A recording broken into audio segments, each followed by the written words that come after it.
In this video, we are going to present on a Quadcopter-based auto cameraman system. We are Lo Ai Hong and Lau Siu Bong, the student from the Hong Kong Polytechnic University. Our aim is to build a drone that can be an auto cameraman for the reporters. That means the drone will try to move to the front position of the reporter when the reporter shifts left or right, move forward or backward, and rotate clockwise or anti-clockwise. This project is separated into three parts. Firstly, image processing, then movement control system and drone communication, finally, obstacle avoidance. Generally, the system will consist of three main processors: Intel computer stack, Arduino Nano, and the flight controller.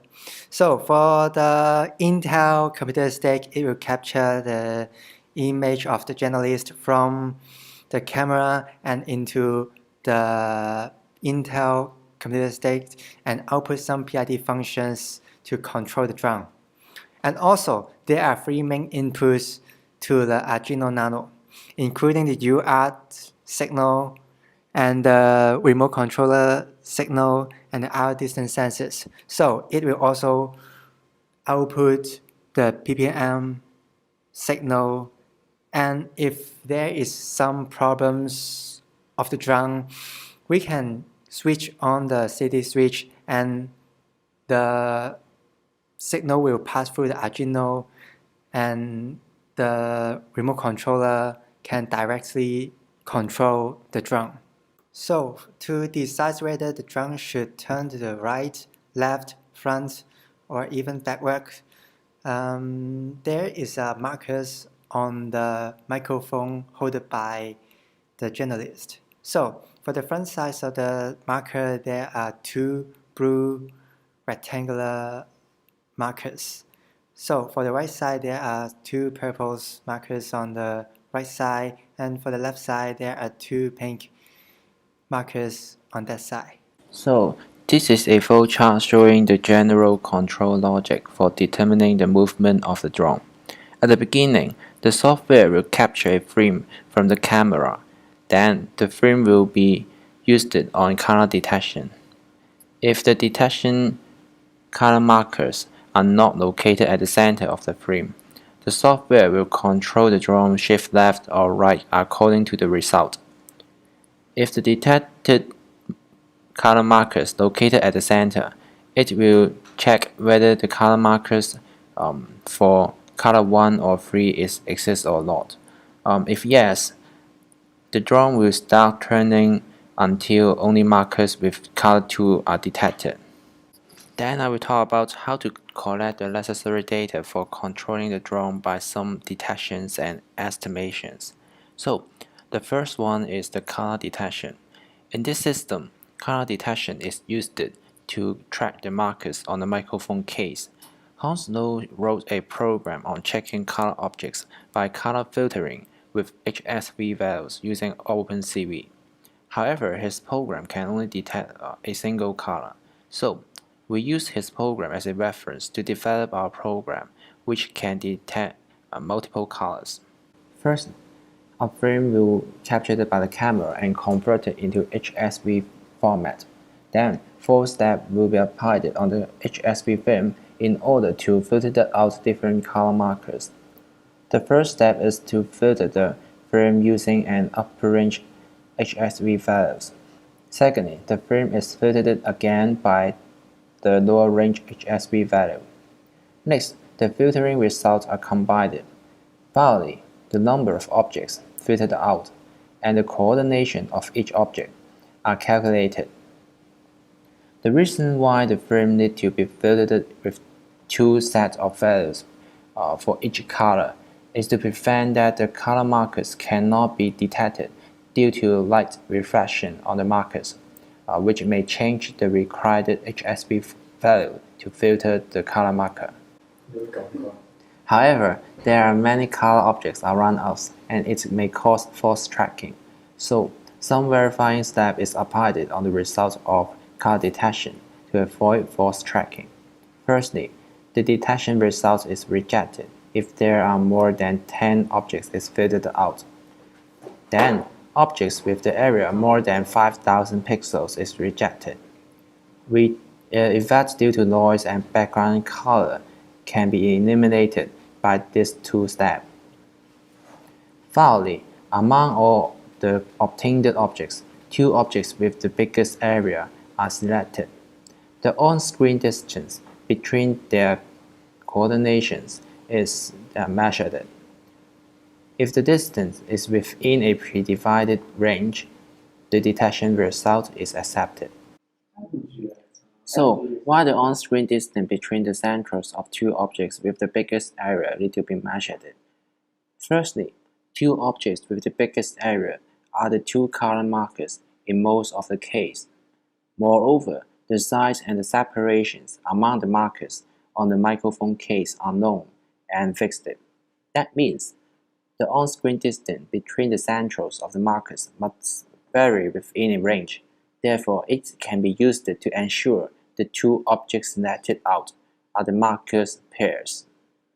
During the training, the angle need to be rotated by the drone is an essential data. In this system, the angle is estimated using the FOV provided by the camera. Indeed, if the captured frame divided into n strips, the angle of the x strips can be calculated using this formula. Whether m is the maximum angle that the formula can be obtained. In our work, we set the maximum angle be 170 degrees, which equals to the FOV provided by the camera we used. And the frame is divided into 610 strips, which is the horizontal revolution of the frame captured. One of the functions provided in this system is to control the drone keep away from the reporter around 1.2 meters. To achieve this target, we need to know the real distance between the drone and reporter. Since the camera used in this system does not support distance measurement, we need to connect this data in another way. Finally, we found that it can be estimated using the pixel distance between the color marker on the uppercase and lowercase. Firstly, we need to record the value of pixel distance corresponding to different real distance. Then, the data are used to derive the relationship between real distance and on-screen distance. Finally, the pixel distance can be converted to real distance. The table shown in left-hand side is the data we collected, and after plotting a graph, an equation representing the relationship can be found by using exponential regression. This is the equation we found. So, the distance between the drone and reporter can be estimated by measuring the pixel distance between the color markers on upper and lower microphone case. After all the detection and estimation, we need to transform the data collected into a control signal to control the movement of the drone. Three PID functions are used in order to generate the control signal. Indeed, each PID function generates a value simulating a signal of the drone's remote controller. In the drone industry, mainly three LC protocols will be used to control the drone. For example, they are S-bus, PPM, and PWM. And for the S-bus and the PPM, only two wires will be used to control the drone. But if we now using S-bus to control the drone, hardware serial port of the Arduino will be occupied. So we decide to use PPM on this project, and only two wires is used, and the serial port is the extra one for the intercommunications. So for PWM, this is a space occupied because if we want to control 4 motors, there will be 4 wires should be used. If we now concerning the intercommunications between computer stick and Arduino, we should first know about the LC control signal shown on the picture on the right bottom corner. For example, for the channel 3, The equilibrium state of this channel is 2176. So if we now concerning the processing of the PID functions in computer state, it should know this equilibrium value.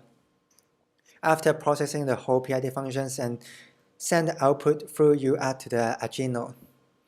The serial port of the Arduino is set with baud rate 57,600 baud. And actually to the computer state, it should equate it with USB to UART module to change the USB signal to UART signal. For the present state of our drum, the drum is equipped with 4 distance sensors, and they are using the IR method to sense the distance between the obstacles and the drum. But for the others functions, actually there are 2 distance sensing functions or the sensors. They are the sonar sensors, and the other one is IR distance sensors. It is what we are using now. But for the drum sensing, we do not apply the sonar sensors to the drum because we can see the pictures on the right top corner. The 4 sonar sensors are under the pop wash generated by the turning turbines, so the acoustic noise and the air turbulence will affect the sensing. So we have to find solutions that will not be affected by the acoustic noise and the air turbulence. That is the IR distance sensing. This is what we are using. Although the IR distance sensings are much shorter than the distance stated by the sonar sensors, but it is using the light medium to detect the distance between the obstacles and the present state of the drum. But after the calculations, we know that the distance between the propeller tips and the obstacle distance can be maximized to 59.68 cm. This is much enough for us to avoid the obstacles. So to develop the drum automation function, this is a very dangerous process because we don't know when will the Arduino's program runs wrongly and it may hit something. So very safe design is very important in our drum development. So we do not apply software because software may be runs wrongly. So we got to apply hardware to solve this problem. In normal situations, Arduino will generate the PPM signal and control the drum. This is the optimization one. So if now the drums runs wrongly inside the program, we can use the switch, wireless switch, to bypass the PPM signal generated by Arduino. In short, the PPM signal received by the drums are provided by our remote control directly. So for the mode A, if we press mode A, it will give 0 volt. That means to open the relay. The receivers will receive the signal generated by the Arduino. This is the automation one. If we now concerning pressing mode B, the remote control receivers will generate 5 volt. It will close the relay. It means open the circuit between the Arduino and the PPM receivers. So the PPM receivers just receive the PPM signal from the manual remote control directly. So to an additional function that is the over-the-air programming. This is extra functions to our project because during our development process, we have to try many times on the software development. Some kind of try and error. But to speed up the development process, we got to use over-the-line programming. that is the example posted by the other authors on the internet. But I have already changed it a bit to our use. For Arduino, to programming it will use the asynchronous serial communications to upload the program to the drum. So we're going to use the HC05 Bluetooth module to replace the USB wire. If we want to use these functions, we have to let the computer equipped with Arduino IDE 1.5.6 versions, and the reset functions is generated by the external circuit, so that in the picture on the below of this PowerPoint. So we have to solder the pin 32 of this module to the reset pins of the Arduino. So if we gonna to programming the Arduino, the pin of 32 will pull low, and shortly it will pull high again. So it is some kind like of pulse trickling functions to reset the Arduino. However, the function should be in mode B of the remote control. In conclusion, we have successfully to use the drum to automatically checking the general list by using the image processing and the markers held by the generalist. But we believe the stability of the proposed system can be further improved by the help of obstacle flow sensors or even other external localization systems, because for now we cannot hold the drum to be stable enough. Thank you for watching our video. To listen our presentation, in the following time, we would like to show you a video showing our result in this project.